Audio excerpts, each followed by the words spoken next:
साहिब। दिलनवाज, दिलनवाज तुम कहाँ गायब हो जाती हो यार? कि सब लोग पागल समझ रहे हैं मुझे, मैं पागल हूं? साहिब मैं यही हूं आपके पास। बहुत अच्छा किया। आज हमें सबसे मिलना होगा। चलो आ जाओ, आ जाओ। कहाँ लेके जा रहे हो? मैं नहीं जा सकती कहीं, मजबूर हूं, नहीं मिल सकती किसी से। लेकिन क्यों? कहा ना मैं मजबूर हूं, खुदा के लिए मुझे अभी किसी से नहीं मिलना।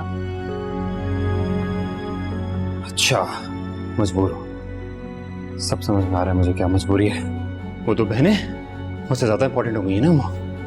लेकिन कोई बात नहीं, आज मैं उनको, सारी दुनिया को, सबको सच बता दूंगा तुम मेरी बीवी हो। मेरी बात समझने की कोशिश करो। कहा ना मजबूर हूं मैं, नहीं मिल सकती किसी से। क्यों नहीं हो सकता? क्यों नहीं हो सकता? तुम्हें मिलना होगा, तुम्हें मिलना होगा। साहिब जब से ये वक्त आएगा तो आपकी हर ख्वाहिश पूरी होगी। अभी मैं किसी से नहीं मिल सकती, मैं ऐसा नहीं कर सकती।